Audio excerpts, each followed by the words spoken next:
अस्सलाम वालेकुम नाज़रीन, मैं हूं सैफुर रहमान और आप देख रहे हैं मालेगांव चैनल। आज की खास मुलाकात में हमारे साथ जुड़े हैं मोहम्मद सालिक, जो कि नीट 2020 के मालेगांव के सिटी टॉपर हैं। मोहम्मद सालिक, मैं आपका मालेगांव चैनल पर इस्तेकबाल करता हूं। सबसे पहले तो हम मोहम्मद सालिक से सवाल करना चाहेंगे कि आप यहाँ नीट सिटी टॉपर की हैसियत से बैठे हुए हैं, तो आपकी क्या फीलिंग्स हैं, आप कैसा महसूस कर रहे हैं? अल्हम्दुलिल्लाह, सबसे पहले तो मैं अल्लाह ताला का शुक्र अदा करना चाहता हूँ कि उसने मुझे इस मुकाम तक पहुँचाया और जितनी भी स्ट्रगल वगैरह थी उसका एक अच्छा सिला उसने मुझे अल्लाह ताला ने मुझे अता फरमाया। और जैसा कि सब जानते हैं कि ये इस मुकाम पे आने के बाद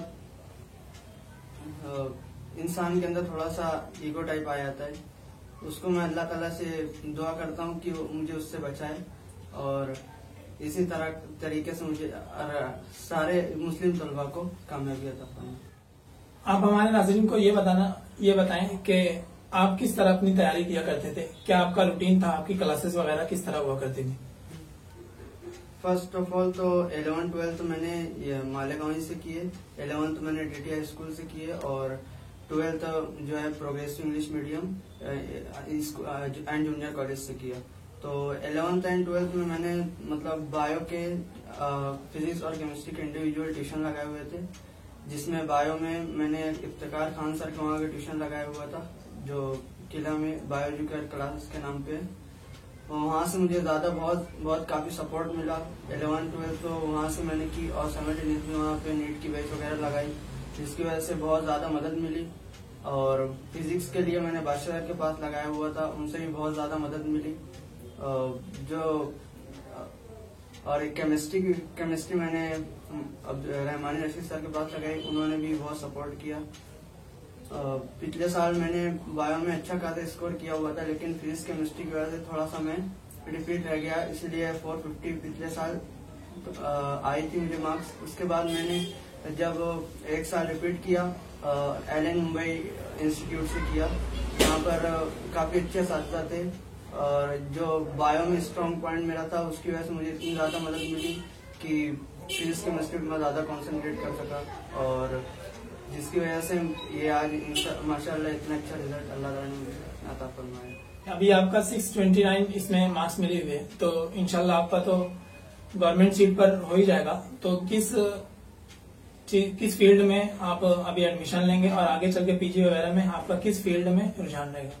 इंशाल्लाह अभी तो मैं जो मुंबई की कॉलेजेस वगैरह KEM वगैरह JJ नायर वगैरह इंशाल्लाह जिसमें भी एडमिशन मिले मैं उसमें प्रायोरिटी पहले दूंगा ताकि अच्छी से अच्छी कॉलेज मिल जाए, अल्लाह ताला करे। और उसके बाद जब नीट मतलब कंप्लीट हो जाएगा इंटर्नशिप वगैरह के बाद PG में इंशाल्लाह जो अल्लाह करे कि इतनी ज्यादा अच्छी मार्क्स है कि जो इंशाल्लाह बड़ी फील्ड है उसमें मैं जा सकूं, जैसे कि कार्डियोलॉजी वगैरह, न्यूरोलॉजी वगैरह इतनी भी ज्यादा।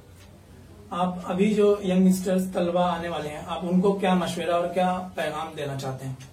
अभी जो यंगस्टर तलबा आने वाले हैं, मैं तो वही कहूंगा कि हर साल जैसे नीट के कट ऑफ देख रहे हैं कि बढ़ता जा रहा है, तो और ज्यादा मेहनत की जरूरत है। 11th-12th से पूरा 2 साल अपने ऐसा यूटिलाइज करना है कि मतलब हो ही जाए, क्योंकि अगले साल भी 600 के ऊपर ही कट ऑफ रहने वाली है।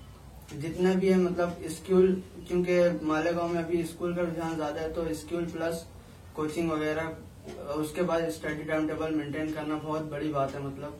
तो मैं यही बच्चों को बोलूंगा कि स्कूल भी करो और उसके बाद नीट की तैयारी अलग से करते रहो और अपना एक शेड्यूल बनाओ कि ज्यादा सेल्फ स्टडी पे डिपेंडेंट हो, ताकि एक हौसला मिले कि कुछ नहीं भी रहता तो सेल्फ स्टडी सबसे ज्यादा काम आती है। सेल्फ स्टडी अपनी टीचर्स के बाद सबसे ज्यादा सेल्फ स्टडी पे अपना फोकस रखना चाहिए।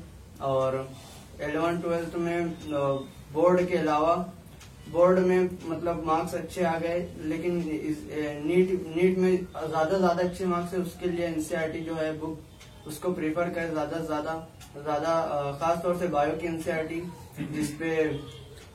जिसकी लाइन टू लाइन उठकर पूरे एग्जाम में आ जाती है। और जैसे कोई इंसान अगर बायो की महाराष्ट्र की बुक पढ़े तो उसे मतलब टॉपिक वही है, दोनों में कंटेंट वही है, लेकिन लाइन टू लाइन लिखने का अंदाज उसमें अलग है। एनसीईआरटी का थोड़ा सा लेवल अलग है, बोर्ड का लेवल अलग है, लेकिन तो जितनी ज्यादा एनसीईआरटी प्रीफर करेंगे उतना ज्यादा फायदा मिलेगा और उतना ज्यादा मार्क्स स्कोर करना आसान हो जाएगा। तो मैं यही कहूंगा कि फिजिक्स हो, केमिस्ट्री हो, बायोलॉजी, उसके लिए एनसीईआरटी ज्यादा प्रीफर करें। और फिजिक्स के लिए जितने भी जो भी आप इंस्टीट्यूट में लगाए हुए हो, कोचिंग वगैरह जितने भी है, उसके शॉर्ट फॉर्मूला वगैरह बना ले ताकि उससे ज्यादा आखिरी टाइम में मदद मिले, क्योंकि फॉर्मूले वगैरह याद रहेंगे तो पहली स्टेप, उसके बाद ही फिजिक्स में इंसान स्कोर करता है। आप एसआईओ की जानिब से यहाँ मिलने के लिए आए हुए हैं, तो आप किस मकसद के तहत यहाँ पर आए थे? जी, सबसे पहले तो मैं हमारे जो दरमियान नीट सिटी टॉपर इस साल के मालेगांव के हैं मोहम्मद सालिक, हम इनसे मुलाकात करने आए थे और उनको मुबारकबाद देने आए थे। बहुत बड़ी कामयाबी है न सिर्फ मालेगांव शहर के लिए बल्कि देखा जाए तो कम्युनिटी के लिए। कोई हमारे तलबा जो इस साल हर साल लगातार उनका रेशो बढ़ता जा रहा है, तो हम लोग उनकी हौसला अफजाई करने के लिए यहाँ पर आए थे। हमने उनको तंजीम की तरफ से जो भी जाहिरी इनामात हैं, मेडल और किताब वगैरह, हमने उनको तोहफतन दी है, लेकिन ये तो जाहिरी इनामात हैं।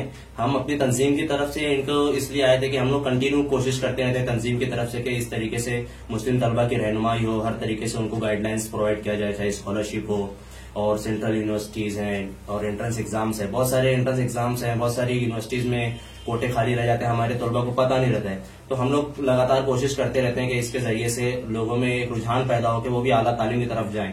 तो आज जैसा कि मोहम्मद सालिक ने 629 मार्क्स नीट के एग्जाम में हासिल की और शहर भर में टॉप पोजीशन हासिल की, तो हम इनको मुबारकबाद भी देने आए थे। और इसके जरिए जो शहर के जो तलबा है, जो यंगस्टर है, जो आने वाले हैं, हम उनको एक मैसेज देना चाहते हैं कि आप लोग भी इस तरीके से बड़े ख्वाब देखना शुरू कर दीजिए। किसी भी चीज को पाना मुश्किल नहीं है, बशर्ते कि हम उस पर लगातार मेहनत करें, फोकस करें। सालिक ने भी जैसा कि अभी बताया बातचीत में कि उन्होंने एक रूटीन बनाया हुआ था, डेली शेड्यूल बनाया हुआ था, घर में भी इतना अच्छा माहौल था कि वो सिर्फ नमाज, खाना और पढ़ाई, सिर्फ इस चीजों पे तवज्जो देते थे, जिसके नतीजे में हम देखते हैं कि उन्होंने लास्ट ईयर इनका नहीं हो पाया था, लेकिन इन्होंने टारगेट फिक्स किया था, उसको हासिल करने के लिए उन्होंने साल भर मेहनत की और आप देख रहे हैं कि अल्हम्दुलिल्लाह उसका रिजल्ट आज हमारे सामने है।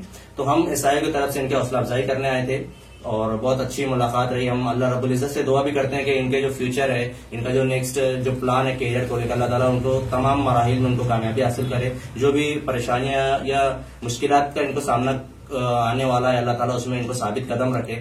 और एक चीज और, हम ये इनको एक मकसद लेकर आए थे कि हम जब बात करते हैं तो एक ओवरऑल कम्युनिटी की जब बात करते हैं, समाज की बात करते हैं, तो हमारे पास हम ये सुनते आ रहे हैं कि हमारी कौम बहुत पिछड़ी हुई है, बहुत मतलब उसमें पढ़े लिखे लोगों का रुझान कम है, ये कौम तो सिर्फ मतलब पंचर बनाती है, इस तरीके का जो एक रुझान बनाया जा रहा है। तो हम एक मकसद लेकर आए थे कि हम जब तालीम हासिल कर रहे हैं तो अब तो हमारा गिराफ भी बढ़ने लगा आला तालीम में, तो एक मकसद ये भी तलबा के जहन में रह के जब हम कुछ बड़े लेवल पे बन भी जाएं, डॉक्टर, इंजीनियर, वकील, ये भी तो जो जिंदगी का असल मकसद है उसको भी अपने सामने रखें। और अब इनके ऊपर दोहरी जिम्मेदारी है, न सिर्फ ये एक बेहतरीन डॉक्टर बने बल्कि एक अच्छे इंसान बनकर, जो असल डेफिनेशन है डॉक्टर की, ये तो इंशाल्लाह आगे जाकर डॉक्टर बनेगा। और हमें पूरी उम्मीद है, जिस तरह से हमने इनके वालिद से भी बात की, इनसे इंटरेक्शन हुआ, बहुत अच्छा माहौल था, हमें बहुत अच्छी उम्मीद है कि ये आगे चल के न सिर्फ एक अच्छे डॉक्टर बनेंगे बल्कि एक समाज में एक पॉजिटिव और एक कुछ मुस्बित कुछ चीजें देने की इनकी जो ख्वाहिश है, इंशाल्लाह